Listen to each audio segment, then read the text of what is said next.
أعوذ بالله من الشيطان الرجيم.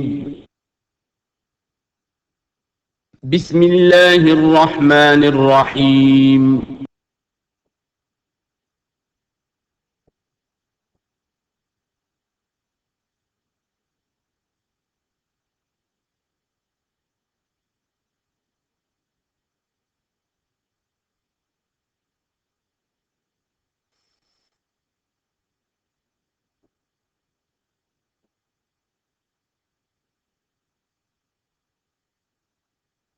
الحمد لله وكفى والصلاة والسلام على عباده الذين اصطفى خصوصا على أفضلهم وخاتم النبيين محمد الأمين وعلى آله وصحبه أجمعين. أما بعد فقد قال الله تبارك وتعالى كما ورد في سورة بني إسرائيل: أعوذ بالله من الشيطان الرجيم بسم الله الرحمن الرحيم ولا تقف ما ليس لك به علم إن السمع والبصر والفؤاد كل أولئك كان عنه مسؤولا. صدق الله العظيم. رب اشرح لي صدري ويسر لي أمري واحلل عقدة من لساني يفقهوا قولي.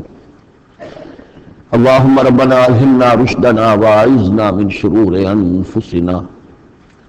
اللهم أرنا الحق حقا وارزقنا اتباعه وأرنا الباطل باطلا وارزقنا اجتنابه.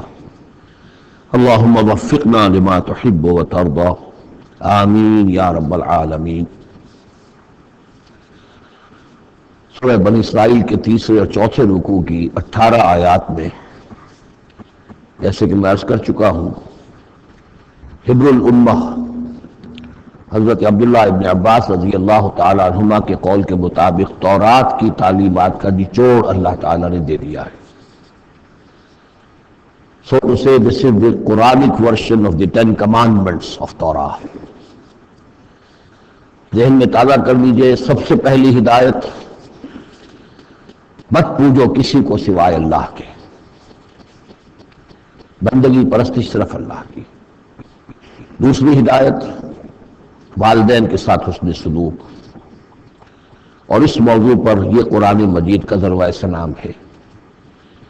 اگر وہ تمہارے پاس بڑھاپے کی عمر کو پہنچ ہی جائیں تو انہیں اف تک مت کہو، انہیں کبھی جھڑکو نہیں، ان کے سامنے اپنے کندھے جھکا کر رکھو، عاجزی اختیار کرو، تواضع اختیار کرو.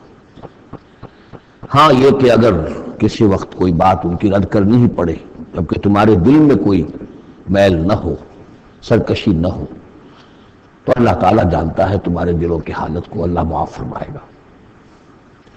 تیسری ہدایت: رشتہ داروں کے حقوق ادا کرو اور محتاجوں کے اور غرباء کے مفت. چوتھی ہدایت: فضول خرچی میں دولت مت اڑاؤ. یہ تیسری اور چوتھی باہم مربوط ہے. اگر فضول خرچی میں دولت اڑاؤ گے تو ادائے حقوق کے لیے پیسے نہیں آئیں گے، بلکہ انسان مصرف جو ہے اپنی فاضل دولت کا کرے. حقوق کا ادا کرنا، اس میں قرابت دار سب سے پہلے ہے، پھر اور جو بھی محتاج ہیں، مسکین ہیں، پھر یہ کہ اللہ کے دین کے لیے خرچ کرنا ہے. اس میں پھر مزید ہدایت کہ اگر کسی وقت تمہاری اپنی حالت ایسی نہ ہو کہ کسی کے ساتھ تعاون کر سکو، تب بھی یہ ہے کہ بات نرم کرو، معذرت کرو بڑے اچھے انداز میں. اسی سلسلے میں مزید ہدایت کہ ان صدقات اور خیرات کے معاملے میں بھی انتہا پسندی نہیں ہونی چاہیے. نہ یہ ہو کہ آدمی بخیل ہو جائے اور ہاتھ اپنی گردن سے باندھ لے کہ کوئی پیسہ نکلے ہی نہ یہ کہ اپنے دونوں ہاتھ کھلے چھوڑ دے تو پھر یہ کہ اسے بعد میں پچھتانا پڑے. اسی میں مزید ہدایت: اگر تم اپنے کسی عزیز کا یا کسی اور بیچارے غریب انسان کا چاہتے ہو کہ اس کا حال بدل جائے، اس کی حالت بہتر ہو جائے، اپنی حد تک جو تم کر سکتے ہو ضرور کرو، لیکن یہ نہ سمجھو کہ تم کسی کی حالت بدلنے پر قادر ہو. کسی کے رزق کی کشادگی یا تنگی یا سراسر اللہ کے ہاتھ. ایک اور ہدایت: زنا کے قریب تک نہ پھٹکنا. یہ بہت ہی بری شے، بے حیائی اور برا راستہ ہے. مزید ہدایت: انسانی جان کا احترام، قتل ناحق سے بچنا، اور جو شخص ناحق قتل کر دیا جائے اس کے ورثاء کو ہم اختیار دیتے ہیں، ان کے ہاتھ میں اختیار ہوتا ہے کہ قاتل کو معاف کریں یا قاتل سے جان کے بدلہ جان جو ہے اس کی لیں۔ مزید ہدایت، یتیموں کے مال کے قریب نہ پھٹکنا، لیکن بہت عمدہ طریقے سے ان کی حفاظت کرو، امانت سمجھو اس کو، یہاں تک کہ وہ اپنی بلوغت کو پہنچ جائے، پھر یہ ہے کہ تم ان کے مالوں کے حوالے کر ہی دو گے۔ عہد کی پابندی کرو، جہاں معاہدہ ہو جائے، وعدہ ہو، اس کو پورا کرو، اور جب ناپ کر دینے لگو تو ناپو بھی پورا، اور تول کر دو تو سیدھی ترازو سے تولو۔ یہی بہتر ہے نتیجے کے اعتبار سے بھی، اسی سے جو بقیت اللہ جو بچ جائے گا تمہارے لیے اس میں برکت ہوگی، اور بے ایمانی سے کم ناپ کر کم تول کر کچھ زیادہ اگر تم نے فوری طور پر حاصل کر بھی لیا تو اس میں برکت نہیں ہوگی بلکہ اس میں نحوست ہوگی۔ ان تمام چیزوں کے بارے میں فرمایا۔ اب جو اس کے بعد جو ہدایت ہے جو بہت اہمیت کی حامل ہے، وَلَا تَقْفُ مَا لَيْسَ لَكَ بِهِ عِلْمٌ، ایسی چیز کے پیچھے مت پڑو یا مت لگو جس کے لیے تمہارے پاس علم نہیں ہے۔ یہ انسان کا بحیثیت اشرف المخلوقات اس کا طرز عمل جو ہے وہ علم پر مبنی ہونا چاہیے، توہمات پر نہیں، خام خواہ کے توہمات جن کے لیے کوئی بنیاد نہیں، کوئی دلیل نہیں، توہمات کے اور انسان اپنی روش کو استوار کرے، یہ اس کے شایع نشان نہیں۔ البتہ اب علم جو ہے وہ دو طرح کے ہیں، یہ ہم سورہ بقرہ کے 4 رکوع میں دیکھ آئے ہیں۔ ایک ہے ہیومن نالج، ایکوائرڈ نالج، انسان جو علم حاصل کرتا ہے، اور ایک ہے ریویلڈ نالج جو اسے دیا جاتا ہے، وہ وحی کے ذریعے سے آتا ہے، الہام کے ذریعے سے آتا ہے۔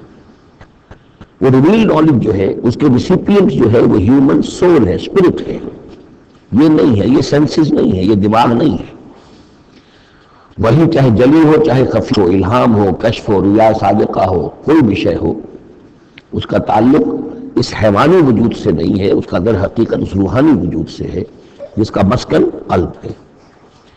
اب ظاہر بات ہے کہ اس میں بھی جو وہی خفی عام لوگوں کو ہو جاتی ہے، الہام ہو جاتا ہے، کچھ اور وہ بھی کوئی دلیل نہیں ہے۔ اس شخص کے لیے تو دلیل ہے وہ، اگر وہ شریعت کے خلاف نہ ہو، لیکن کسی اور کے لیے دلیل نہیں ہے۔ جو دلیل نالج ہے اس میں صرف وہی جلی جو انبیاء کے پاس آئی ہے وہ دلیل ہے، وہ دلیل قاطع ہے، وہ برہان قاطع ہے۔ ان کے پاس جو وہی جلی آئی وہ بھی ہے، جو وہی خفی آئی وہ بھی۔ وہی نبوت جو ہے وہ علم ہے، العلم۔ ایک علم تو یہ ہے، اور دوسرا علم وہ ہے جو انسان حاصل کرتا ہے خود۔ اس کے لیے سینس آرگنز جو اس کو دیے گئے ہیں، حواس خمسہ، جن میں سے اہم ترین جو ہے ان السمع والبصر، سماعت اور بصارت، باقی یہ کہ 3 اور بھی ہیں، چھونا ہے، چکھنا ہے، سونگنا ہے۔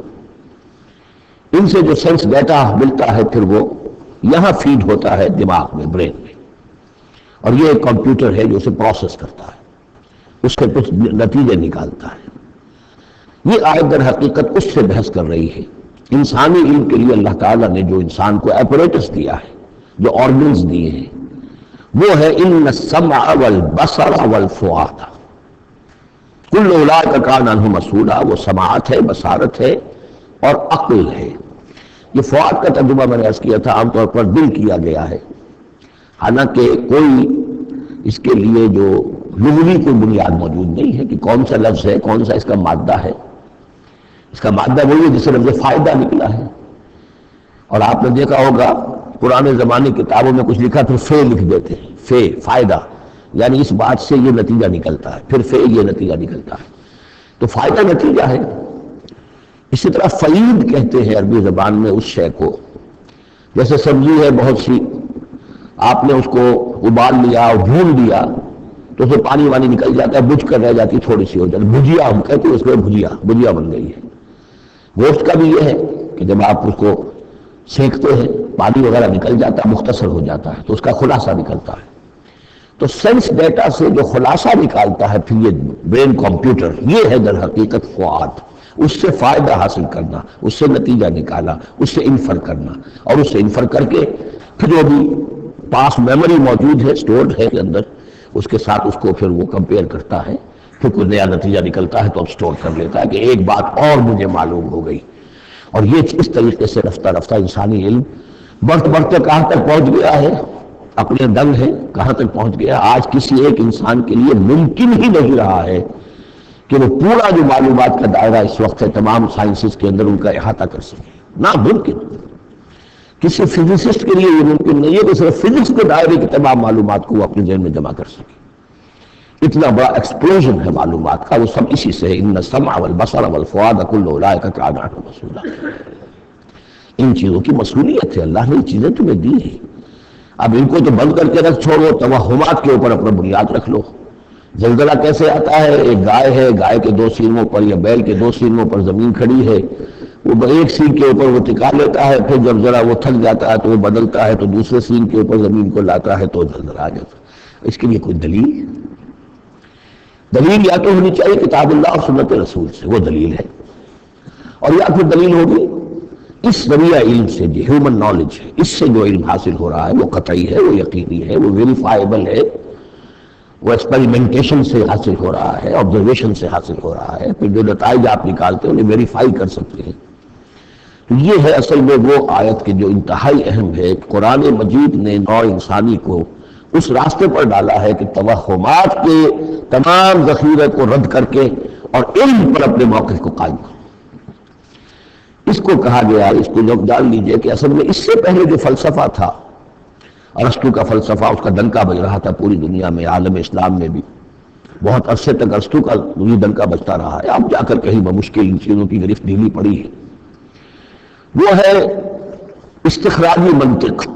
معلومات کا دائرہ بہت کم تھا، جو بھی معلومات تھی اس میں سے وہ نکالتے جا رہے ہیں، نتیجے نکال رہے ہیں، اسی میں سے وہ بال کی کھال اتار کر استخراجی ڈیڈکٹیو لاجک.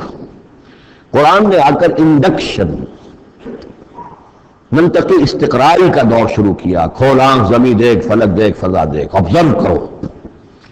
افلا ينظرون الى الابل كيف خلقت والى السماء كيف رفعت والى الجبال كيف نصبت والى الارض كيف سطحت. دیکھو زمین کو، آسمان کو دیکھو. یہ تمام فینومینا آف نیچر اللہ کی نشانیاں، آیات ہیں. یہ تقدس عطا کیا ان کو، یہ اللہ کی آیات ہیں، اللہ کی نشانیاں. اور قوانین طبیعہ اللہ تعالیٰ کے، ٹھیک ہے اس بارے میں تو ہم مانتے ہیں کہ اللہ جب چاہے ان کو توڑ دے، لیکن روز روز تو وہ ٹوٹتے نہیں ہیں. اتنے محکم قوانین ہیں یہ. اگر یہ محکم قوانین نہ ہوتے سائنس پاسبل ہی نہ ہوتی، ٹیکنالوجی ممکن ہی نہ ہوتی. کبھی کوئی قانون ہو جاتا حرکت کا، کبھی قانون حرکت کا بدل جاتا، تو پھر کیسے کوئی آپ مشین بناتے، کیسے کوئی آپ کوئی آپ کی کوئی ٹیکنالوجی ممکن نہیں تھی. These laws of nature, physical laws, وہ بہت مضبوط ہے، اللہ کے بنائے ہوئے. ہاں اللہ سے بالا تر نہیں ہے. یہ نہیں ہے کہ اللہ بھی پابند ہو گیا انہی کا. ظاہر بات ہے کہ سمندر ایک ہی دفعہ پھٹا ہے. حضرت موسیٰ علیہ السلام کے لیے معجزے کے طور پر روز روز تو نہیں پھٹتا سمندر. آگ نے ایک ہی مرتبہ جلانے سے انکار کیا ہے حضرت ابراہیم علیہ السلام کو، باقی روز روز تو نہیں. تو یہ چیزیں شاذ ہوتی ہیں، لیکن یہ معجزے کو ہم مانتے ہیں. اللہ تعالیٰ جب چاہے اپنے قوانین کو توڑتے ہیں، لیکن یہ قوانین روز روز نہیں ٹوٹتے. یہ قوانین جو ہے مستقل ہے، دائم ہے، اور انہی کے ذریعے سے یہ پاسبل ہے سائنس. تو در حقیقت علامہ اقبال کا ایک بہت اہم نظریہ ہے جس کی طرف میں توجہ دلانا چاہتا ہوں. انہوں نے اپنے خطبات میں یہ بات کہی ہے: The inner core of the present Western civilization is Quranic. اس موجودہ مغربی تہذیب کی بھی جو انر کور ہے، اس کا جو خالص اندرونی جو اس کا محور ہے، وہ خالص قرآنی ہے، کیونکہ یہ سائنس پر قائم ہے. اور قرآن نے جو ہے اسی طرف توجہ دلائی ہے. توہمات کو ایک طرف رکھو. یہ سب آکلٹ سائنسز وغیرہ جو ہیں، ان سے بھی ہمارے ہاں بڑی سخت جو ہے اسے بیزاری کا اظہار ہے. یہ نجومی بیٹھے ہوئے ہیں، یہ لکیریں دیکھی جا رہی ہے، یہ سائنس آف نمبر، یہ آکلٹ سائنس ختم ہے. یہ سائنس نہیں ہے. کوئی توجہ مت کرو. وَلَا تَقْفُ مَا لَيْسَ لَكَ بِهِ عِلْمٌ. اور العلم علمان، علم دو ہی طرح کا ہے. یا پھر وہ صحیح جو اللہ نے جو اپریٹس دیا تھا، حضرت آدم علیہ السلام کے اندر ولیت کر دیا تھا، علم الاسماء، اسی کے ذریعے سے ایکسفولیشن ہو رہی ہے اس اپریٹس کے ذریعے سے، اور علم پھیلتا چلا جا رہا ہے. یا وہ علم ہے اور یا پھر وہ علم ہے. فَإِمَّا يَأْتِيَنَّكُم مِّنِّي هُدًى فَمَن تَبِعَ هُدَايَ فَلَا خَوْفٌ عَلَيْهِمْ وَلَا هُمْ يَحْزَنُونَ. یورپ کی تباہی کا سبب یہ ہوا کہ اس نے دوسرے علم سے نگاہیں بند کر لی، وہی کی اس کے اپنا سلسلہ توڑ لیا، صرف اس علم کے اوپر رہ گیا. تو یہ گویا کہ دو آنکھوں میں سے اللہ نے جو دی تھی انسان کو، ایک یہ ایکوائرڈ نالج کی آنکھ اور ایک ریویل نالج کی آنکھ. وہ ریویل نالج کی آنکھ کر لی، اس سے اس نے دجالیت کی شکل اختیار کر لی ہے. ورنہ خود اپنی جگہ پر یہ ایکوائرڈ نالج، یہ علم الاسماء، یہ اللہ کا عطا کردہ ہے، اس میں فی نفس کوئی خرابی نہیں ہے، صرف یہ کہ دوسری طرف سے بے توجہ ہو گئی، اس نے اس کے اندر جو نتیجے کے اعتبار سے خرابی پیدا کر دی۔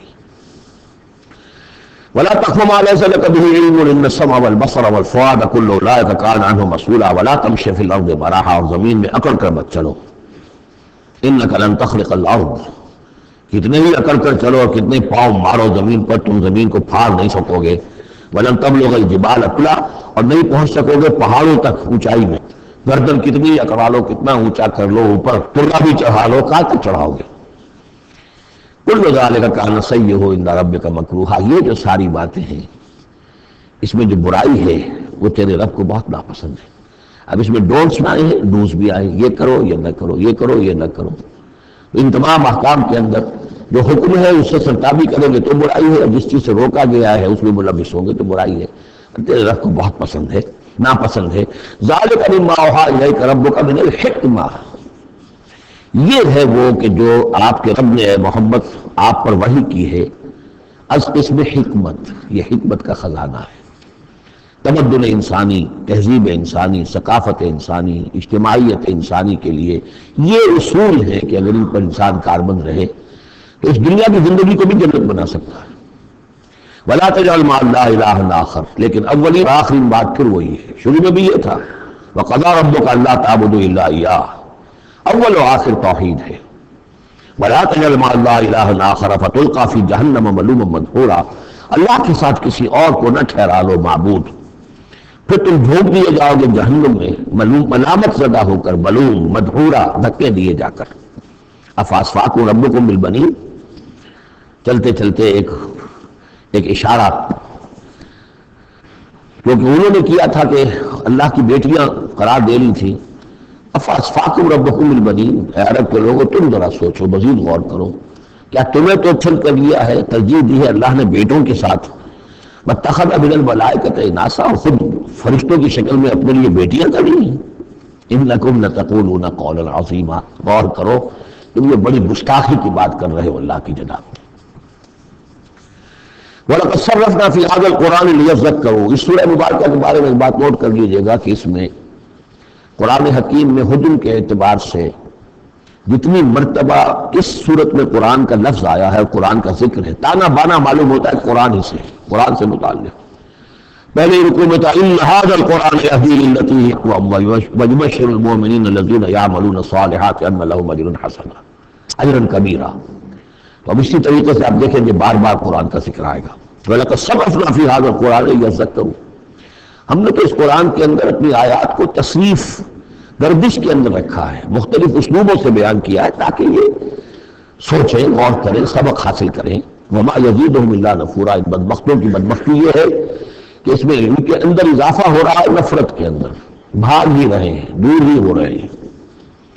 قُلْ لَوْ كَانَ مَعَهُ آلِهَةٌ كَمَا يَقُولُونَ، اے نبی سے کہیے کہ اگر اللہ کے ساتھ اور بھی آلہہ ہوتے جیسے کہ یہ کہہ رہے ہیں، اِذًا لَابْتَغَوْا إِلَىٰ ذِي الْعَرْشِ سَبِيلًا، تو وہ بھی تو ذی العرش کی طرف کوئی راستہ تلاش کرتے، یعنی یہ کہ اگر کوئی اور آلہہ ہوتے تو کیا ان کے دل میں یہ تمنا نہ ہوتی کہ سب سے بڑا الہ میں کیوں نہ بنوں؟ راجے مہاراجے چھوٹے ہوتے ہیں، بڑا مہاراجا چھوٹے راجے، چھوٹے راجوں کے اندر پھر وہ امنگ پیدا ہوتی کہ نہیں ہوتی کہ کیوں نہ میں ہی مہاراجا بنوں؟ ایک شہنشاہ ہے، اس کے تحت بہت سے لوگ ہیں، نواب ہیں، گورنر ہیں، تو کیا تم دیکھتے نہیں بسا اوقات گورنر جو ہے وہ سرکشی کرتا ہے اور وہ چاہتا ہے کہ خود وہ بادشاہ بنے، اس کے بھی تو دو ہاتھ دو پاؤں ہیں، کیا ہے اس کے پاس؟ تو وہ چاہتے ہیں کہ کوئی نہ کوئی صورت اختیار کریں کہ وہ بغاوت کرے، اور اس دنیا کے اندر پھر امن اور سکون اور چین، اس کائنات کے اندر نظم کیسے قائم رہتا؟ سبحانہ و تعالی، بہت پاک ہے وہ، بہت بلند و برتر ہے، اما یقولون، ان باتوں سے جو یہ کہہ رہے ہیں، علوا کبیرا، اس کی بلندی بہت بلند ہے۔ تسبح له السماوات السبع والارض، اس کی تسبیح میں لگے ہوئے ہیں ساتوں آسمان اور زمین، ومن فیہن، جو بھی ان میں ہے۔ یہ تسبیح قولی بھی ہو سکتی ہے، اس لیے کہ اس میں آگے آ جائے گا وَلَٰكِن لَا تَفْقَهُونَ تَسْبِيحَهُمْ، تم اس کی تسبیح کو نہیں جان سکتے، سمجھ نہیں سکتے۔ ہر شے کو اللہ نے زبان دے رکھی ہے، جیسے حامد سجدہ میں ہم پڑھیں گے انطقنا اللہ الذی انطق کل شیء، ہر شے کی کوئی زبان ہے اور وہ اپنی زبان سے اللہ کی تسبیح کر رہی ہے۔ لیکن ایک چیز ہماری سمجھ میں بھی آتی ہے کہ اشیاء اپنے وجود سے گویا کہ اعلان کر رہی ہے کہ میرا صانع، میرا مالک، میرا خالق وہ ہر عیب سے پاک ہے. وہ اپنے وجود سے جو تصویر جو ہے وہ مصور کے کمال فن پر گواہی دیتی ہے. میرا بنانے والا بڑا کامل فنکار ہے. تصویر گویا کہ اپنے مصور کی عظمت کا اظہار کر رہی ہے. تو اس کائنات کی ہر شے گویا کہ زبان حال سے اللہ کی تسبیح کر رہی ہے. وَإِن مِّن شَيْءٍ لَّا يُسَبِّحُ بِحَمْدِهِ، کوئی شے نہیں ہے مگر یہ کوئی تسبیح کرتی ہے اللہ کے حمد کے ساتھ. وَلَٰكِن لَّا تَفْقَهُونَ تَسْبِيحَهُ، لیکن تم اس کی تسبیح کو سمجھ نہیں سکتے. إِنَّهُ كَانَ حَلِيمًا غَفُورًا، یقینا اللہ حلیم ہے، تحمل والا ہے، فوراً نہیں پکڑتا، غفور ہے، بخشنے والا ہے. وَإِذَا قَرَأْتَ الْقُرْآنَ، پھر دیکھیے قرآن کا تذکرہ ہے. اے نبی جب آپ قرآن پڑھ کر انہیں سناتے ہیں جعلنا بینک وبین الذین لا یؤمنون بالآخرۃ حجابا مستورا، تو ہم آپ کے اور ان لوگوں کے مابین کے جو آخرت پر یقین نہیں رکھتے، ایمان نہیں رکھتے، ایک غیر مرئی پردہ حائل کر دیتے ہیں. پردہ کیوں ہوا ہے؟ کیونکہ وہ آخرت کو مانتے ہی نہیں، تو متوجہ ہے ہی نہیں، سنجیدگی ہے ہی نہیں، لاؤ بالیانہ پن ہے، بابر عیش کوش کے عالم دوبارہ نہیں، اس تو توجہ سے کاہے کو سنیں گے. لیکن اس کو اللہ تعالیٰ اپنی طرف تعبیر کر رہے ہیں اس قانون فطرت کے مطابق، چونکہ ہے ہم ڈال دیتے ہیں ان کے اور آپ کے مابین ایک غیر مرئی پردہ. نتیجہ کیا نکلتا ہے؟ وَجَعَلْنَا عَلَىٰ قُلُوبِهِمْ أَكِنَّةً، ان کے دلوں کے اوپر بھی ہم غلاف چڑھا دیتے ہیں، پردے ڈال دیتے ہیں، یفقہوہ کہ وہ اسے سمجھ نہ پائیں. وَفِي آذَانِهِمْ وَقْرًا، ان کے کانوں کے اندر ثقل پیدا کر دیتے ہیں. وَإِذَا ذَكَرْتَ رَبَّكَ فِي الْقُرْآنِ وَحْدَهُ، اور جب آپ قرآن مجید میں اپنے پروردگار کا ذکر کرتے ہیں توحید کے ساتھ، اکیلے اسی کا، وَلَّوْا عَلَىٰ أَدْبَارِهِمْ نُفُورًا، تو وہ اپنی پیٹھیں موڑ کر چل دیتے ہیں بدک کر کے. یہ کیا ایک ہی اللہ، ایک ہی اللہ، ایک ہی اللہ کی رٹ لگا رکھی انہوں نے، اور والہا بھی تو ہیں، آخر ان کا بھی کچھ ذکر کریں، کبھی ان کا بھی بارے ان کا بھی بیان ہو جائے. لیکن نہیں، یہ تو ایک ہی اللہ کی رٹ لگاتے ہیں، تو وہ بالکل بدک کر چلے جاتے ہیں. نحن اعلم بما یستمعون به اذ یستمعون الیک، اور جب اے نبی یہ آتے ہیں آپ کے پاس اور توجہ سے بیٹھ کر سنتے ہیں تو ہمیں خوب معلوم ہے یہ کیا سنتے ہیں. میں عرض کر چکا ہوں اس کا پس منظر کہ وہ اپنے عوام پر یہ اثر ڈالنے کے لیے کہ یہ لوگ تو بڑے مخلص ہیں، سمجھنا چاہتے ہیں، پھر ہمارے ذہین ہے، انٹیلیجنسیا ہے ہمارا، یہ ہمارا ایلیٹ ہے، تو یہ جا کر سوچتے ہیں پھر آخر کوئی بات نہیں ہوگی محمد کے پاس کہ یہ لوگ جو ہے پھر خالی ہاتھ واپس آتے ہیں. ہمیں خوب معلوم ہے یہ سننے کے لیے آتے ہیں آپ کے پاس، تو کیا سننے آتے ہیں؟ وہی ہم نجوا، اور پھر جب یہ علیحدہ ہوتے ہیں، سرگوشیاں کر رہے ہوتے ہیں، اس یقول الظالمون، اور پھر یہ ایک دوسرے سے کہتے ہیں یہ ظالم، ان تتبعون الا رجلا مسحورا، تم نہیں پیروی کر رہے ہو مگر ایک سحر زدہ شخص کی. یعنی ان میں سے کسی کے دل میں کوئی بات پیدا ہونے بھی لگتی ہے کہ نہیں بھائی آج تو جو بات کی ہے محمد نے صلی اللہ علیہ وسلم بڑی وزنی بات ہے، اس پر تو سنجیدگی سے غور کرنا ہوگا. اب ان کے کان کھڑے ہوئے کہ معلوم ہوتا ہے کہ اس پر تو ہمارے اس دوست و ساتھی کے اوپر تو محمد کا داؤ چل گیا صلی اللہ علیہ وسلم. لہٰذا پھر اس کو سمجھاتے نہیں بھائی ایک سحر زدہ آدمی ہے، مسحور انسان ہے، کہاں اس کی باتوں پر سنجیدگی سے غور کر رہے ہو. ان کی طرف ضرب لک الامثال، دیکھیے نبی کیسی مثالیں وہ آپ کے لیے بیان کرتے ہیں. سحر زدہ، مسحور، کبھی ساحر، کبھی مسحور، کبھی شاعر، کبھی مجنون، یعنی کوئی ایک رائے بھی ان کی نہیں آپ کے بارے میں بن رہی ہے. فضلوا، اب وہ بھٹک گئے ہیں، فلا یستطیعون سبیلا، اور اب یہ راہ یاب نہیں ہو سکیں گے. وقالوا اذا كنا عظاما ورفاتا، اور وہ کہتے ہیں کہ کیا جب کہ ہم ہڈیاں ہو جائیں گی اور چورا چورا ہو جائیں گی ہماری ہڈیاں بھی، ہمارا گوشت سڑ کر جو ہے راکھ ہو جائے گا، انا لمبعوثون خلقا جدیدا، کیا کہہ رہے ہیں محمد صلی اللہ علیہ وسلم، کیا پھر ہمیں اٹھا لیا جائے گا ایک نئی زندگی، ایک نئی تخلیق؟ گویا کہ انہیں یہ بہت محال معلوم ہوتا ہے، ناممکن ہے. قل کونوا حجارۃ او حدیدا، اے نبی ان سے کہیے کہ تم تو ہڈیوں کی بات کر رہے ہو اور مٹی کی بات کر رہے ہو، خواہ تم پتھر بن جاؤ، لوہا بن جاؤ، اور خلقا مما یکبر فی صدورکم، یا اس سے بھی زیادہ کوئی سخت چیز جو تمہارے دلوں میں ذہن میں ہو، تمہارے اس کا تصور کر سکتے ہو، وہ بن جاؤ، تب بھی اللہ اٹھا لے گا. فسیقولون من یعیدنا، پھر وہ کہیں گے اچھا کون ہمیں اٹھائے گا دوبارہ، کون ہمیں دوبارہ پیدا کرے گا؟ قل الذی فطرکم اول مرہ، کہیے وہ جس نے تمہیں پہلی مرتبہ پیدا کیا. فَسَيُنْغِضُونَ إِلَيْكَ رُؤُوسَهُمْ، تو پھر وہ آپ کے سامنے اگر آپ کے سرکوں کو مٹکائیں گے، سروں کو، ہاں ٹھیک ہے، لیکن یقولون متى، کب ہوگا ایسا بتائیے. قُلْ عَسَىٰ أَن يَكُونَ قَرِيبًا، کہہ دیجیے ہو سکتا ہے قریبی آئی ہوئی تمہاری شامت جو ہے ہو سکتا ہے دور نہ.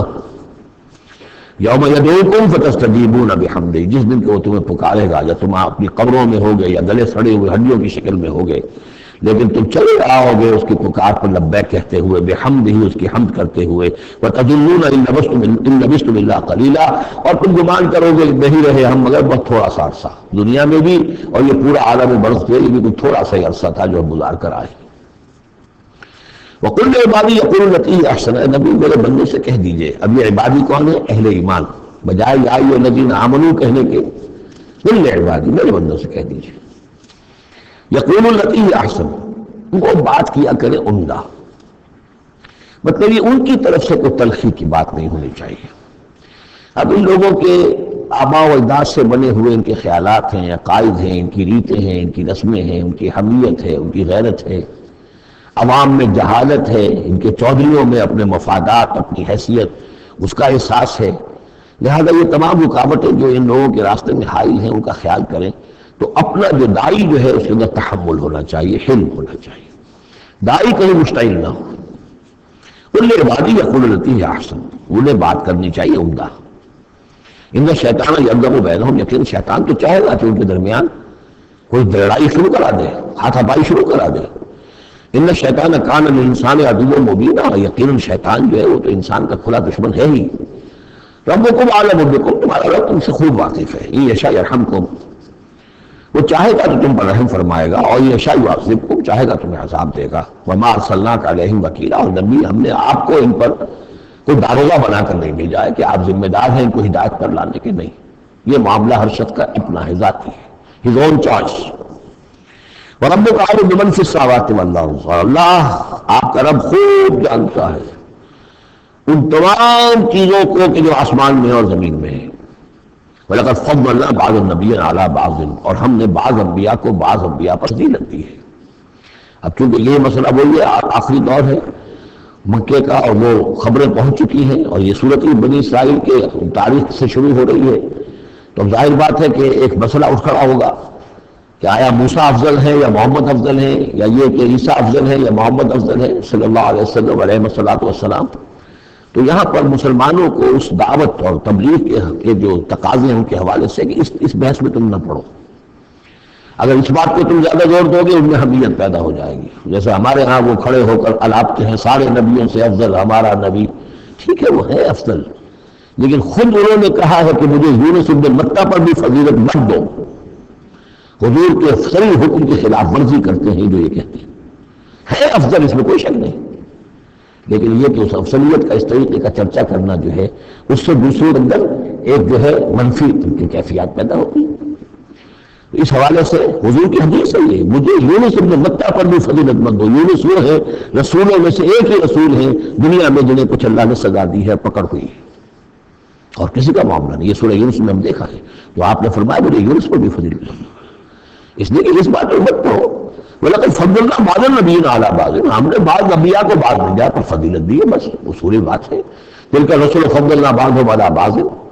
اب یہاں دیکھیے خاص طور پر پھر ان کے نبی کا ذکر کیا جا رہا ہے، وَآتَيْنَا دَاوُودَ زَبُورًا، ہم نے داؤد کو زبور عطا کی تھی۔ ہم ان انبیاء اور رسول کے جو عظمتیں ہیں، ان کے جو مقامات ہیں، ان کے اعتراف میں، ان کے اعلان میں ہمیں کوئی باک نہیں، ہمیں کوئی جھجک نہیں۔ قُلِ الَّذِينَ زَعَمْتُم مِّن دُونِهِ، کہیے ان سے کہ پکارو انہیں جنہیں تم سمجھتے ہو کہ اللہ کے سوا کوئی معبود ہے، کوئی کار مختار وہ بھی ہیں۔ فَلَا يَمْلِكُونَ كَشْفَ الضُّرِّ عَنكُمْ وَلَا تَحْوِيلًا، تو انہیں کوئی اختیار حاصل نہیں ہے نہ کہ تم سے کوئی تکلیف دور کرنے کا اور نہ ہی کوئی حالت کو بدل دینے کا۔ أُولَٰئِكَ الَّذِينَ يَدْعُونَ، وہ ہستیاں جنہیں یہ پکار رہے ہیں، پکارنے والوں میں دیکھیے کہ پکارنے میں ایک تو ایسے بھی تھے خیالی ہستیاں جن کا کوئی وجود ہی نہیں، من گھڑت، لیکن پکارے جانے والے انبیاء، اولیاء اللہ یا فرشتے یہ بھی تو ہو سکتے ہیں نا، لیکن اس عالم امر میں، اس عالم غیب میں ان کا حال کیا ہے جنہیں یہ پکار رہے ہیں؟ ہم کئی دفعہ دیکھا ہے انہیں پتہ بھی نہیں کہ ہمیں پکار رہے ہیں، قیامت کے دن وہ تو انکار کریں گے، ہمیں کوئی معلوم نہیں تھا کہ تم نے ہمارے ساتھ یہ گستاخیاں کی ہیں اور ہمیں شرمندگی کا سامان بن گئے ہو کہ اللہ تعالیٰ کے سامنے ہماری شرمندگی ہے کہ اللہ تعالیٰ کے ہاں پیش ہو رہے ہیں کہ ہمیں مد مقابل بنایا گیا اللہ کا۔ لہذا اولئک الذین یدعون یبتغون الی ربہم الوسیلۃ، اس عالم غیب میں وہ تو خود اللہ کے اپنے رب کے تقرب کے متلاشی ہیں۔ یہ وسیلہ کا لفظ آ چکا ہے اس سے پہلے، یبتغون الی ربہم الوسیلۃ ایہم اقرب، یعنی اس عالم امر میں بھی درجات ہیں، فرشتے ہیں، طبقہ اسفل کے فرشتے ہیں، پھر درجہ اعلیٰ کے فرشتے ہیں، پھر مقربین بارگاہ ہیں، پھر وہ جو ہے ملائے اعلیٰ جس کو کہا جاتا ہے، ملائکہ مقربین ہیں. تو ان کے اندر بھی ایک درجہ بندی ہے، اور وہ اس عالم کے اندر بھی جیسے یہاں اللہ کے بندے تقرب اللہ کی کوشش کر رہے ہیں، وہاں پر وہ بھی اس عالم کے اندر. بس فرق تو یہی ہے کہ وہ ہماری نگاہوں سے نہ چلے. جب تو ربهم الوسیلۃ یہ مقرب چاہتے ہیں کہ اور آگے بڑھے اور ہو جائے، ایک دوسرے سے آگے نکل جائیں. وَيَرْجُونَ رَحْمَتَهُ اور اس کی رحمت کے امیدوار ہیں. وَيَخَافُونَ عَذَابَهُ اور اس کے عذاب سے ڈرتے رہتے ہیں. ان عذاب ربک کان محذورا، واقعہ یہ ہے کہ آپ کے رب کا عذاب جو ہے واقعتاً ایسی شے ہے جس سے ڈرتے رہنا چاہیے. وَإِن مِّن قَرْيَةٍ إِلَّا نَحْنُ مُهْلِكُوهَا قَبْلَ يَوْمِ الْقِيَامَةِ أَوْ مُعَذِّبُوهَا عَذَابًا شَدِيدًا، اور نہیں ہے کوئی بستی مگر یہ کہ ہم اسے ہلاک کر کے رہیں گے قیامت کے دن سے قبل، یا عذاب دیں گے اسے بہت ہی شدید عذاب. اس آیت کو جوڑ لیجیے گا کیونکہ یہ جوڑا ہے یہ سورت اور یہ سورہ کہف. لیکن ذرا بأسا شدیدا من لدنہ، بہت بڑی جنگ، بہت بڑی تباہی جو آنے والی ہے قیامت سے قبل، اس کی طرف اشارہ ہے. کہ یہ جو اور آج کل جو بھی آپ تصور کر سکتے ہیں کہ ایٹم جنگ اگر ہو جائے تو کیا ہوگا دنیا میں، نیوکلیئر وار ہو اور کسی کو چھڑ سکتی ہے. لیکن یہ کہ قیامت سے پہلے الملحمۃ العظمیٰ، ایک بہت بڑی جنگ ہونے والی ہے جس کی کہ احادیث کے اندر خبریں ہیں، جس کا تذکرہ پھر آئے گا سورہ کہف کے اندر صراحت کے ساتھ. تو کوئی بستی ایسی نہیں ہے قیامت سے پہلے وہ عذاب آئے گا. اور معذبوها عذابا شدیدا کان ذلک فی الکتاب مسطورا، اور یہ تمام چیزیں جو ہے اللہ کی کتاب میں لکھی ہوئی ہے، طے شدہ ہے، وہ آنا ہے، اس کا ایک ٹائم ٹیبل معین ہے. وما منعنا ان نرسل بالآیات، اور ہمیں نہیں روکا اس سے کہ ہم آیات بھیجیں. اب وہ مسئلہ چھڑ رہا ہے دوبارہ جو سورہ انعام سے چل رہا ہے کہ نشانی کیوں نہیں دکھاتے، حصی نشانی، کوئی معجزہ. یہاں اللہ تعالیٰ فرما رہے ہیں کہ ہم نے اس طرح کے معجزے دکھانے کیوں بند کر دیے. وما منعنا، نہیں روکا ہم کو اس سے کہ نرسل بالآیات کہ ہم وہ معجزات دکھائیں، الا ان کذب بها الاولون، اس لیے کہ ہم نے یہ دیکھ لیا کہ پچھلوں نے بھی جھٹلایا ان کو. نہ تو سمود کو جو ہم نے ناقہ دی تھی ان کے مطالبے کے اوپر اس پر کوئی ایمان لائے، نہ عیسیٰ کو جو آخری معجزے ہم نے دے دیے، زندہ جانور پیدا کر دینا، گارے سے بنانا، پھونک مارنا اور اڑتا ہوا وہ پرندہ بن جائے، اور مردہ کو کہنا قم باذن اللہ، وہ کھڑا ہو کے چلنے لگ جائے. اب اس سے آگے کون سا معجزہ ہوگا؟ لیکن کوئی مانا ان کذب بها الاولون، پہلوں نے بھی ان معجزات کا انکار ہی کیا، جھٹلایا. وآتینا ثمود الناقۃ مبصرۃ، سمود کو، قوم سمود کو ان کی آنکھیں کھولنے کے لیے ہم نے اونٹنی والی نشانی دکھا دی. فظلموا بها، انہوں نے اس پر بھی ظلم کیا. وما نرسل بالآیات الا تخفیفا، اور ہم نہیں بھیجتے اپنی آیات نشانیاں مگر صرف خبردار کرنے کے لیے. وہ خبردار کرنے کے لیے اب ہم بڑی قرآن مجید کی آیات بھیج رہے ہیں. وَإِذْ قُلْنَا لَكَ إِنَّ رَبَّكَ أَحَاطَ بِالنَّاسِ، اور جب ہم یہ کہتے ہیں کہ آپ کے رب نے تو لوگوں کا احاطہ کیا ہوا ہے، تب بھی یہ کہتے ہیں اس کا کیا مطلب ہے؟ کہاں ہے اللہ؟ کہاں ہمارا احاطہ ہوا ہوا ہے؟ اب ظاہر بات ہے کہ یہ مسئلہ ہے جو سمجھیے فلسفے کے مشکل ترین مسائل میں سے ہے. حقیقت ماہیت وجود، ایک اللہ کا وجود ہے، ہر گاہ ہے، ہر آن ہے، لیکن یہ کہ یہاں دنیا میں ہے نہیں ہے، یہ دنیا ہے یا اللہ ہے، کیا ہے؟ اب یہ سمجھ میں آنے والی بات نہیں ہے. اسی لیے کچھ لوگوں نے اس کو ہماوسط سب کا یہ کائنات جو ہے خدائی ہے، خدا ہی نے یہ روپ دھار لیا ہے. جیسے انسانوں کا روپ دھار لیتا ہے وہ اوتار کی شکل میں آ جاتا ہے، ایسے خدا نے اس کائنات کی شکل اختیار کر لی ہے. اس کو پینتھیزم کہتے ہیں انگریزی میں. ہماوسط سب خدائی ہے. یہ بہت بڑا کفر ہے، شرک ہے. تو کیسے سمجھے؟ بہت سی چیزیں انسان کی سمجھ سے بالاتر ہے. اللہ ہے کیسے ہے؟ کیا دنیا میں اللہ نہیں ہے تو اللہ کی ذات محدود ہو گئی؟ پوری یہ کائنات اس میں اللہ کا وجود ہی نہیں ہے، اس کا مطلب یہ کہ اللہ تو پھر علیحدہ کہیں ایک محدود سی شخصیت ہو گئی جو کسی جگہ پر ہے. لیکن اللہ تو ایبسلیوٹ ایگزسٹنس ہے اس کی، کسی حدود اور قیود اور زمان اور مکان اور سمت ان سے تو باورا ہے. وراء الورا ثم وراء الورا. بعد جاننا روی التی ارادہ الا فتنۃ للناس. اسی طریقے سے اب یہ مسائل گنوائے جا رہے ہیں کہ جو لوگوں کے لیے بڑے ان کی طرف سے ان کا رد عمل جو ہے وہ صحیح نہیں ہوتا، لہذا اللہ تعالیٰ نے معجزے دکھانے بند کر دیے ہیں، اور حضور کے بارے میں طے کر دیا کہ وہ معجزہ نہیں دکھائیں گے جس طرح کا معجزہ یہ مانگ رہے ہیں. اسی طرح ہم نے جو آپ کو مشاہدہ کرایا جو شب معراج کا، وما جعلنا الرؤیا التي، رؤیا یہاں خواب کے معنی میں نہیں ہے، جیسے رؤیت بصری ہے، ہم دیکھ رہے ہیں، یہ بھی تو رؤیت ہی ہے. تو حضور کو باقاعدہ مشاہدہ کرایا التي اریناک کا، جو آپ کو دکھایا ہم نے، الا فتنۃ للناس، وہ بھی لوگوں کے لیے فتنہ بن گیا. لوگوں نے کہا کہ یہ تو معلوم ہوتا کہ اب بالکل ہی ان کا دماغ ہی گیا، معاذ اللہ ثم معاذ اللہ. بہت خوش ہوئے تھے مشرکین مکہ، بہت خوش ہوئے. چلو جی چلیے اب ہماری مشکل حل ہو گئی، اب تو ہم تمام مسلمانوں کو دعوت کروا لیں گے کہ آج تک جن نہیں رکھتے تھے واقعتاً محمد کا دماغ چل گیا ہے صلی اللہ علیہ وسلم. وہ کہہ رہے ہیں میں راتوں رات بیت المقدس بھی ہو کے آ گیا ہوں اور میں آسمانوں کی سیر کر کے آ گیا. اب یہ بات ناقابل قیاس، کیسے انسان سمجھے، گمان نہیں کر سکتا. آج تو پھر بھی آپ سوچ سکتے ہیں کہ آج تو آپ کے پاس وہ ذرائع ہیں کہ چاند پر بھی آپ پہنچ گئے ہیں، لیکن یہ کہ آج سے آپ 1400 برس پہلے کے انسان کے بارے میں سوچئے. اسے بیت المقدس جانے کے اندر بھی جو ہے 15 دن لگتے تھے، تو کیسے وہ گیا اور گئے بھی اور آ بھی گئے رات ہی رات کے اندر. بڑے خوش ہو کر آئے حضرت ابو بکر کے پاس. ابو بکر سنا تمہارے ساتھی کیا کہہ رہے ہیں؟ کہ کیا کہہ رہے ہیں؟ وہ کہہ رہے ہیں کہ رات کو بیت المقدس ہو کر آ گیا ہوں. ایک دفعہ ایک لمحہ توقف کیا، کیا واقعی کہہ رہے ہیں؟ ہاں ہم کہہ رہے ہیں، چلو ہم تمہیں کروا دیتے ہیں، اسے کروا دیتے، چلو صحیح. اگر وہ کہہ رہے ہیں تو ٹھیک کہہ رہے ہیں، بس ختم. اس دن سے صدیق کا لقب. وہ کہہ رہے ہیں تو ٹھیک کہہ رہے ہیں. اور فرمایا جب میں یہ مانتا ہوں کہ آسمان سے روز ان کے پاس فرشتہ آتا ہے، تو اگر وہ آخر ہوا ہے تو کون سی بڑی بات ہو گئی؟ اگر اللہ کا فرشتہ آسمان سے روز آتا ہے ان کے پاس تو وہ آسمان تک ہو کے آ گئے تو کون سی بڑی بات ہوئی؟ وہ اگر کہہ رہے تو سچ کہہ رہے ہیں. مستند ہے ان کا فرمایا ہوا.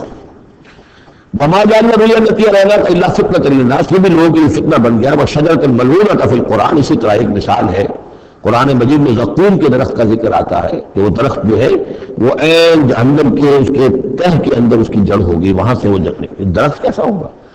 آگ کے اندر درخت، ہاؤ از اٹ پاسبل؟ اب یہ زقوم کا یہ بھی ان کے لیے فتنہ بن گیا. اب یہ چیزیں نہیں جانتے کہ اس عالم کا کہ جو فزیکل نالج وہ اور ہوں گے، مختلف ہوں گے. اس آگ کی نوعیت اور ہے، وہ آگ یہ نہیں ہے. وہ آگ جو ہے اس کی حیثیت ہی کچھ اور ہے. تو فرمایا وَالشَّجَرَةُ الْمَلْعُونَةُ فِي الْقُرْآنِ، اور جس قرآن مجید میں جس ملعون شجر کا ذکر ہے، وَنُخَوِّفُهُمْ، لیکن یہ ساری باتیں ہم انہیں بتاتے ہیں خبردار کرنے کے لیے. فَمَا يَزِيدُهُمْ إِلَّا طُغْيَانًا كَبِيرًا، اب یہ ان کی بدبختی ہے، ان تمام چیزوں سے ان کے اندر سرکشی ہی کے اندر اضافہ ہو رہا ہے، بڑھتے چلے جا رہے ہیں سرکشی میں. وَإِذْ قُلْنَا لِلْمَلَائِكَةِ اسْجُدُوا لِآدَمَ فَسَجَدُوا إِلَّا إِبْلِيسَ، اور یاد کرو جب کہ ہم نے کہا فرشتوں سے کہ سجدہ کرو آدم کو، تو ان سب نے سجدہ کیا مگر ابلیس نے نہیں کیا. قال أَسْجُدُ لِمَنْ خَلَقْتَ طِينًا، یہ چوتھی مرتبہ اب یہ آدم ابلیس کا قصہ آ رہا ہے قرآن میں. اس نے کہا کہ میں اس کو سجدہ کروں جسے تو نے بنایا گارے سے. قال أَرَأَيْتَكَ هَذَا الَّذِي كَرَّمْتَ عَلَيَّ، مزید اس نے کہا کہ ذرا دیکھو، ذرا دیکھ پروردگار، یہ جو انسان آدم جس کو تو نے مجھ پر عزت دی ہے، مجھ سے بالا تر کر دیا، کرمت علیہ، لئن اخرتنی الی یوم القیامہ، اگر تو مجھے مہلت دے دے قیامت کے دن تک، لاحتنکن ذریتہ الا قلیلا، میں اس کی پوری نسل، اس کی ساری اولاد کو لگام دے دوں گا سوائے بہت تھوڑے سے لوگوں کے، ان کو گمراہ کر کے چھوڑوں گا. قال اذهب فمن تبعك منهم فإن جہنم جزاؤكم جزاء موفورا، اللہ نے فرمایا جاؤ دفع ہو جاؤ، ٹھیک ہے، ان میں سے جو بھی آدم کی نسل میں سے جو بھی تیری پیروی کریں گے تو پھر تم سب کے لیے تمہارا بدلہ جہنم ہے، وافر بدلہ ہوگا تمہارے لیے، تمہارے گناہوں اور سرکشی کے لیے. واستفزز من استطعت منهم، یہ میں ظاہرہ کئی بار ذرا نوٹ کریں گے، فز کہتے ہیں عربی زبان میں بکری کا جو بچہ نوزائیدہ ابھی ہوتا ہے، جیسے کل بھی میں نے ذکر کیا تھا، وہ کھڑا ہوتا ہے تو ٹانگیں اس کی لڑکھڑا رہی ہوتی ہیں. تو اس طریقے سے یعنی اس طرح جب کہ کسی انسان کی ٹانگیں لڑکھڑا جائیں، اس کے اندر حوصلہ ختم ہو جائے، ہمت اس کے جواب دے رہی ہو، تو اس کے لیے پھر یہ محاورہ ہے یا کنایا ہے. واستفزز من استطعت منهم، تو پھسلا لے ان کو، ان میں سے جس کو چاہے، بصوتک کا اپنی آواز سے، واجب بنے ہوں، اور چڑھا لا ان کے اوپر، بخیل کا اپنے سواروں کو، ورجل کا اپنے پیادوں کو، وشارکہم فی الاموال والاولاد، اور تجھے کھلی چھوٹ ہے ان کے ساتھ مشارکت کر، ساجھا کر مال میں اور اولاد میں، وعدہم، اور ان سے جو چاہے وعدے کر جھوٹے سچے، وما یعدہم الشیطان الا غرورا، لیکن نہیں وعدہ کرتا ان سے شیطان مگر دھوکے کے. ان عبادی لیس لک علیہم سلطان، میرے بندوں پر تجھے اختیار کوئی نہیں ہوگا. ورزلا لو جس طرح، سب بات دکھا لو جس طرح، جو چاہو وسوسہ اندازی کر لو، اس کا اختیار ہے، لیکن یہ اختیار نہیں ہے کہ میرے کسی بھی بندے کو تم زبردستی اس کی مرضی کے خلاف، اس کی مرضی کے بغیر گمراہی پر لے جاؤ۔ وَكَفَىٰ بِرَبِّكَ وَكِيلًا، اور کافی ہے تیرا رب ان کے لیے کارساز جو اللہ کے بندے جو شیطان سے بچنا چاہیں۔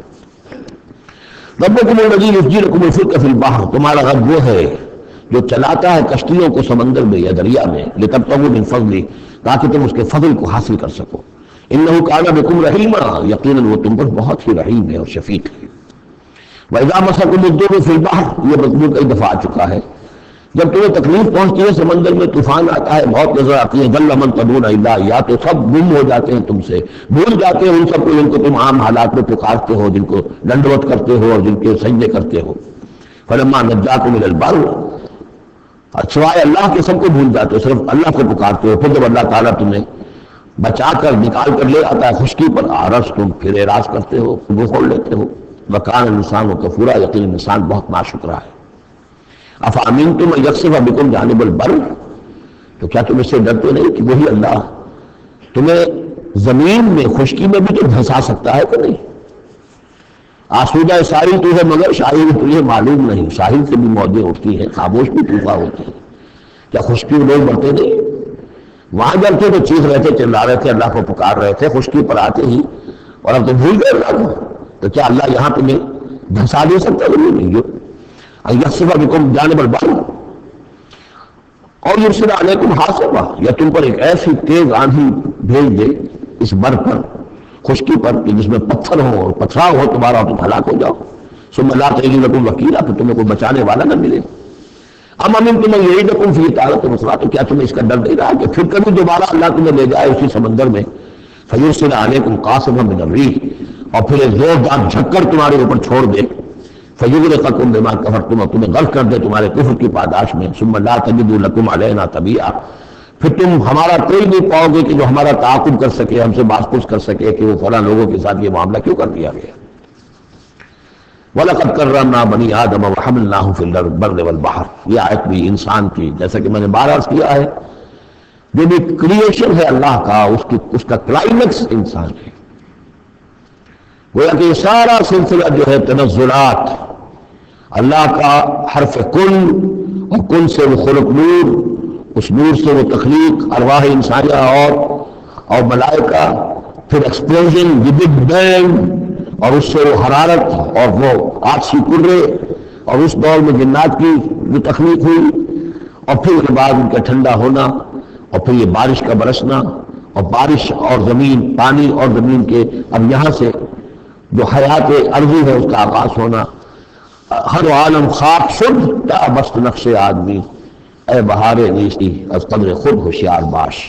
وَلَقَدْ كَرَّمْنَا بَنِي آدَمَ، اور ہم نے بڑی تکریم کی ہے، عزت کی ہے آدم کے نسل کی۔ وَحَمَلْنَاهُ فِي الْبَرِّ وَالْبَحْرِ، اور ہم اٹھائے پھرتے ہیں اس کو گویا کہ جیسے کہ گود میں کوئی لے کر چل رہا ہو۔ ہم ظاہر بات ہے نظام قدرت ہے اللہ کا ہے، ہم اسے اٹھائے پھرتے ہیں۔ حَمَلْنَاهُ فِي الْبَرِّ وَالْبَحْرِ، بر میں بھی اور باہر میں بھی۔ وَرَزَقْنَاهُم مِّنَ الطَّيِّبَاتِ، اور ہم انہیں پاکیزہ رزق دیتے ہیں، عمدہ چیزوں کا۔ وَفَضَّلْنَاهُمْ عَلَىٰ كَثِيرٍ مِّمَّنْ خَلَقْنَا تَفْضِيلًا، اور فضیلت دی ہے ہم نے انہیں اپنی بہت سے مخلوقات کے اوپر، بہت بڑی فضیلت دی ہے۔ یوم ندعو کل اناس بامامہم، اب تصور کرو جن کے رتبے ہیں سوا ان کی سوا مشکل ہے، جب یہ مقام دیا گیا ہے تو محاسبہ بھی ہوگا، حساب کتاب بھی ہوگا، جواب دہی بھی ہوگی۔ حیوانات سے کوئی جواب دہی نہیں ہے۔ یوم ندعو کل اناس بامامہم، جس دن کہ ہم ہر لوگوں کو پکاریں گے اپنے اپنے اماموں کے ساتھ، اپنے اپنے لیڈروں کے ساتھ، آؤ۔ فمن اوتی کتابہ بیمینہ، تو جس کو بھی دیا جائے گا اعمال نامہ اس کے داہنے ہاتھ میں، فاولئک یقرؤون کتابہ، وہ پڑھیں گے اپنے اعمال نامے کو خوشی کے ساتھ، ولا یظلمون فتیلا، اور ان پر دھاگے کے برابر بھی ظلم نہیں کیا جائے گا۔ ومن کان فی ہذہ اعمی فہو فی الآخرۃ اعمی، جو اس دنیا میں اندھا رہا وہ وہاں بھی اندھا ہوگا، اس نے یہاں آیات الہی کو دیکھا ہی نہیں، حیوانوں کا سب دیکھنا دیکھا، انسانوں کا سب دیکھنا نہیں دیکھا، دیدن دیگر آموز شنیدن دیگر آموز کی نوبت نہیں آئی۔ جو یہاں اندھے رہے تو آخرت میں بھی اندھے ہوں گے، بلکہ اس سے بھی زیادہ اضل سبیلا، بھٹکے ہوئے ہوں گے۔ وَإِن كَادُوا، یہ بہت اہم مضمون آیا ہے جو اس سے پہلے سورہ یونس میں آیا تھا، اب یہاں آیا ہے۔ وَإِن كَادُوا لَيَفْتِنُونَكَ عَنِ الَّذِي أَوْحَيْنَا إِلَيْكَ لِتَفْتَرِيَ عَلَيْنَا غَيْرَهُ، اور اے نبی یہ لوگ تو تلے ہوئے ہیں اس بات پر کہ آپ کو بچھلا دیں، فتنے میں ڈال دیں اس چیز کے بارے میں جو ہم نے آپ کی طرف وحی کی ہے، تاکہ آپ کوئی اور شے گھڑ کر ہماری طرف، اس قرآن کے سوا کوئی شے گھڑ کر ہماری طرف منسوب کر دیں۔ سورہ یونس میں آیا تھا کہ انہوں نے کہا کہ قرآن غیر حلا اور بدل ہو، اے نبی اے محمد یہ قرآن بہت ریجڈ ہے، ان کمپرومائزنگ ہے، اس کو تو ہم قبول نہیں کر سکتے، ناٹ ایکسیپٹیبل۔ ہاں کچھ اس میں ترمیم کرو، کچھ کو بدل دو، کچھ نرمی کرو، کچھ ہماری بات مانو، کچھ اپنی بنواؤ، وہی دباؤ۔ اور آپ اندازہ کر لیجیے جو میں آپ کو واقعہ سنا چکا ہوں کہ کس طریقے سے عوام کے اوپر ان لیڈروں نے اپنا اثر قائم کر دیا تھا۔ وہ لوگ سمجھتے تھے کہ ٹھیک تو کہہ رہے ہیں، وہ رسالت کا دعویٰ کر رہے ہیں تو اس معجزہ دکھائیں، ادھر یہ ہے کہ اللہ تعالیٰ کا فیصلہ یہ کہ معجزہ نہیں دکھائیں گے۔ ان کان کبر علیک اعراضهم فإن استطعت ان تبتغي نفقا في الارض او سلما في السماء فتأتيهم بآية، اگر آپ کے اندر طاقت ہے تو لے آئیے کہیں سے معجزہ، وہ آسمان پہ سیڑھی لگائیں یا زمین میں سرنگ لگا لیں، لے آئیے معجزہ، ہم تو نہیں دکھائیں گے۔ تو کس قدر دباؤ تھا حضور پر صلی اللہ علیہ وسلم۔ اس دباؤ میں اس کا بھی اضافہ ہے کہ اگر اچھا ٹھیک ہے محمد ہم بات مان لیں گے، آپ کی ذرا یہ اس کے اندر ترمیم کیجیے، ایت میں قرآن غیر ھذا او بدل، وہی بات یہاں ہے۔ وَإِن كَادُوا لَيَفْتِنُونَكَ عَنِ الَّذِي أَوْحَيْنَا إِلَيْكَ لِتَفْتَرِيَ عَلَيْنَا غَيْرَهُ، یہ تلے ہوئے ہیں کہ آپ کو بچلا دیں گے اس چیز سے اور منحرف کر دیں گے کہ جو ہم نے آپ کی طرف وحی کی ہے، تاکہ کچھ اور چیز گھڑ کر آپ ہماری طرف منسوب کر دیں۔ وَإِذًا لَاتَّخَذُوكَ خَلِيلًا، اور پھر یہ آپ کو اپنا دوست بنا لیں گے۔ دوست کیا، وہ بادشاہ بنانے کو تیار تھے، ہم آپ کو بادشاہ بنانے کو تیار ہیں۔ وَلَوْلَا أَن ثَبَّتْنَاكَ، بہت اہم آیت ہے یہ، اور اگر ہم نے ہی نہ آپ کے پاؤں جما دیے ہوتے۔ دیکھیے محمد رسول اللہ کی بات ہو رہی ہے، آسان نہیں ہے، دباؤ، اس پورے پریشرز جو چاروں طرف سے پڑ رہے تھے۔ اللہ فرماتے ہیں وَلَوْلَا أَن ثَبَّتْنَاكَ، اگر ہم نے آپ کے قدم نہ جما دیے ہوتے، لَقَدْ كِدتَّ تَرْكَنُ إِلَيْهِمْ شَيْئًا قَلِيلًا، تو عین ممکن تھا کہ آپ کچھ نہ کچھ ان کی طرف مائل ہو ہی جاتے، جھک ہی جاتے۔ دباؤ اتنا شدید تھا۔ لولا ان ثبتناک، بالکل ویسے ہی جیسے کہ حضرت یوسف کے بارے میں فرمایا وَلَقَدْ هَمَّتْ بِهِ وَهَمَّ بِهَا لَوْلَا أَن رَأَىٰ بُرْهَانَ رَبِّهِ، اس عزیز کی بیوی نے تو قصد کیا ہی تھا، یوسف بھی کرتا اگر اللہ کی ایک برہان نہ دیکھ لیتا، اس کا امکان موجود تھا کہ بربلائے تب بشری، وہی معاملہ یہاں۔ وَلَوْلَا أَن ثَبَّتْنَاكَ، اگر ہم نے آپ کے پاؤں نہ جما دیے ہوتے، آپ کے دل کو جما نہ دیا ہوتا، آپ کو ثبات عطا نہ کر دیا ہوتا، لَقَدْ كِدتَّ، آپ تو قریب ہو گئے تھے، تَرْكَنُ إِلَيْهِمْ کہ کچھ شَيْئًا قَلِيلًا ان کی طرف جھک جائے۔ اِذًا لَأَذَقْنَاكَ ضِعْفَ الْحَيَاةِ وَضِعْفَ الْمَمَاتِ، اگر ایسا ہو جاتا تو ہم آپ کو دگنی سزا دیتے دنیا کی اور دگنی سزا دیتے آخرت کی۔ الرب رب وإن تنزل والعبد عبد وإن ترقى ثم لا تجد لك علينا نصيرا، پھر نہ پاتے آپ اپنے لیے ہمارے مقابلے میں کوئی مددگار، آپ کو چھڑانے والا کوئی نہ ہوتا۔ میں ترجمہ وہی کر رہا ہوں کہ جو قرآن کے الفاظ ہیں، لیکن مفہوم سمجھ لیجیے، یہ سختی اصل میں حضور کی طرف نہیں ہے، بظاہر خطاب حضور کی طرف ہے، عتاب جو ہے خطاب حضور کی طرف، عتاب ہو رہا ان پر جو دباؤ ڈال رہے ہیں کہ بدبختو ہمارے نبی کے لیے بالکل ممکن نہیں ہے، یہ ہرگز نہیں کریں گے۔ وَإِن كَادُوا لَيَسْتَفِزُّونَكَ مِنَ الْأَرْضِ لِيُخْرِجُوكَ مِنْهَا، اور یہ تلے ہوئے اس بات پر کہ آپ کے قدم اکھاڑ میں اس سرزمین سے، مکے سے، تاکہ یہاں سے نکال باہر کریں آپ کو، لِيُخْرِجُوكَ مِنْهَا، یہ گویا کہ بالکل آخری وقت ہے اب مکی دور کا کہ جس میں کہ وہ کشاکش انتہا کو پہنچ چکی تھی۔ وَإِذًا لَا يَلْبَسُونَ خِلَافَكَ إِلَّا قَلِيلًا، لیکن ساتھ ہی پیش گوئی بھی ہے کہ ٹھیک ہے یہ تو نہیں کہا کہ آپ کو نکال نہیں پائیں گے، اس کی نفی نہیں کی، لیکن یہ کہ پھر یہ بھی یہاں پر زیادہ دیر رہ نہیں سکیں گے، یعنی یہ کہ چند سال کی بات ہی ہے نا، 8 سال کے بعد، بلکہ بڑے بڑے سردار تو ان کے جو ہے 2 سال کے بعد ہی وہ بدر کے اندر جا کر کھیت رہے ہیں۔ ابو جہل کہاں رہا، عقبہ ابن ابی معیط کہاں رہا، سب ختم، بڑے بڑے سب کے سب سردار جو تھے جو غادری سب ختم ہو گئے۔ وَإِن كَادُوا لَيَسْتَفِزُّونَكَ مِنَ الْأَرْضِ، جیسے وہ پاؤں ڈگمگاتے ہیں، لڑکھڑاتے ہیں مرغی کے نوزائیدہ، اس بکری کے نوزائیدہ بچے کے، یہ چاہتے کہ آپ کے قدموں کو یہاں سے ہلا دیں، لَيَسْتَفِزُّونَكَ مِنَ الْأَرْضِ لِيُخْرِجُوكَ مِنْهَا، تاکہ یہاں سے نکال دیں آپ کو۔ وَإِذًا لَا يَلْبَسُونَ خِلَافَكَ إِلَّا قَلِيلًا، اس صورت میں خود یہ بھی دل یہاں پر زیادہ دیر نہیں رہ سکیں گے سوائے تھوڑا سا عرصہ۔ سنت من قد ارسلنا قبلک من رسلنا، اور یہ طریقہ رہا ہے، ہم نے آپ سے پہلے جتنے رسولوں کو بھیجا ان کے باب میں ہمارا یہ قانون رہا ہے کہ نبی جب ہجرت کر جاتا ہے تو پھر گویا کہ امان اٹھ جاتی ہے پھر اس قوم کے اوپر عذاب آتا ہے۔ ولا تجد لسنتنا تحویلا، اور آپ ہماری اس سنت اور قانون اور قاعدے میں اور ضابطے میں کوئی تبدیلی نہیں پائیں گے۔ اقم الصلاۃ لدلوک الشمس الی غسق اللیل وقرآن الفجر، نماز کو قائم رکھیے سورج کے ذرا ڈھلنے سے لے کر رات کے تاریک ہو جانے تک۔ یہ اصل میں 5 وقتہ نماز کا اب نظام یہاں آ رہا ہے، اس طریقے سے نہیں دیا گیا لیکن اب نظام بتا دیا گیا ہے۔ وہ تو حضرت جبرائیل نے بتایا، وہ معاملہ بالکل دوسرا ہے، لیکن یہ کہ سورج ڈھلتا ہے جیسے نصف النہار ہے، اس سے ذرا سورج جو ہے مغرب کی طرف گیا، ظہر، تھوڑی دیر بعد عصر، تھوڑی دیر بعد مغرب، پھر رات تاریک ہو گئی عشاء، 4 نمازیں ہیں۔ اور سردیوں کے موسم میں تو لگتا ہے کہ پیب و پتامر توڑ آ رہی ہے، جو نماز مسجد میں پڑھتے ہو تو گئے اور آئے اور گئے اور آئے، تو گویا کہ نماز کھڑی ہے، مسلسل قائم رکھو نماز کو سورج کے ڈھلنے سے لے کر اور رات کے تاریک ہو جانے تک۔ وقرآن الفجر، اور اب ایک اور نماز رہ گئی اور وہ ہے فجر کی، اور اسے تعبیر کیا قرآن الفجر، اس لیے کہ اس میں طویل قرات ہونی چاہیے، قرآن کا پڑھا جانا فجر کے وقت۔ ان قرآن الفجر کان مشہودا، اس لیے کہ یہ فجر کے وقت قرآن کا پڑھا جانا جو ہے یہ مشہود ہے، یعنی اس میں ایک یہ کہ حضور قلب ہوتا ہے انسان کا، سو کر اٹھا ہے آدمی، تر و تازہ ہے، حواس جو ہے تازہ ہیں، کوئی تکدر نہیں ہے، کوئی تکان نہیں ہے، تو حضور قلب ہے۔ اور ایک یہ ہے کہ فرشتے بھی عصر اور فجر کے وقت جو ہے ان کی شفٹیں چینج ہوتی ہیں، یہ دونوں نمازوں میں یہ جو ہیں دونوں شفتوں والے موجود ہوتے ہیں، رات والے آتے ہیں عصر کے وقت اور دن والوں کی چھٹی ہوتی ہے، اور فجر میں یہ ہے کہ رات والوں کی چھٹی ہونے والی ہے اور دن والے آ کے چائے لیتے ہیں، تو فرشتوں کی حاضری کا وقت ہے۔ وَمِنَ اللَّيْلِ فَتَهَجَّدْ بِهِ، اور نماز کے ایک حصے میں سے آپ جاگیے اس قرآن کے ساتھ، بہی کو یہاں نوٹ کیجئے، جیسے سورہ انعام میں میں نے بار بار نوٹ کرایا تھا، انذر بہی ذکر بہی، تبشیر ہو اس قرآن کے ذریعے سے، تذکیر اس قرآن کے ذریعے سے، انذار اس قرآن کے ذریعے سے۔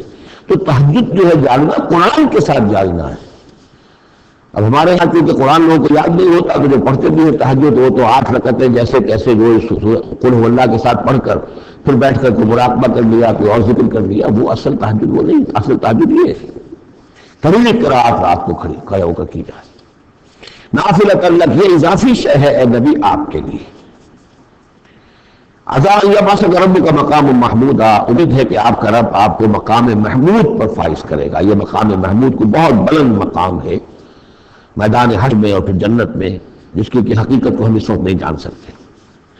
وَقُلْ رَبِّ أَدْخِلْنِي مُدْخَلَ صِدْقٍ وَأَخْرِجْنِي مُخْرَجَ صِدْقٍ، اب یہ ہجرت کا حکم ہے جو حضور کو دیا جا رہا ہے، یعنی جب وہ آیا ہے حکم، اجازت آئی ہے تو ساتھ ہی یہ دعا بھی تلقین کر دی گئی، اور یہ کہیے اے رب میرے مجھے داخل فرما جہاں تو نے مجھے داخل کرنا ہے، یعنی یثرب میں، مدینہ منورہ میں، اس وقت تک اس کا نام یثرب تھا، تو میرا داخلہ جو ہے سچا داخلہ ہو، عزت کے ساتھ داخلہ ہو، اعزاز کے ساتھ داخلہ ہو، مبوّع صدق جیسے سورہ یونس میں آیا تھا، وَأَخْرِجْنِي مُخْرَجَ صِدْقٍ، اور یہاں مکے سے مجھے نکال، تو یہاں سے نکال باعزت طریقے پر، وَاجْعَلْ لِي مِن لَّدُنكَ سُلْطَانًا نَصِيرًا، اور اب پھر آپ اپنے خزانہ فیض و فضل سے مجھے سند عطا کیجئے، اختیار عطا کیجئے، حکومت کی طاقت عطا کیجئے۔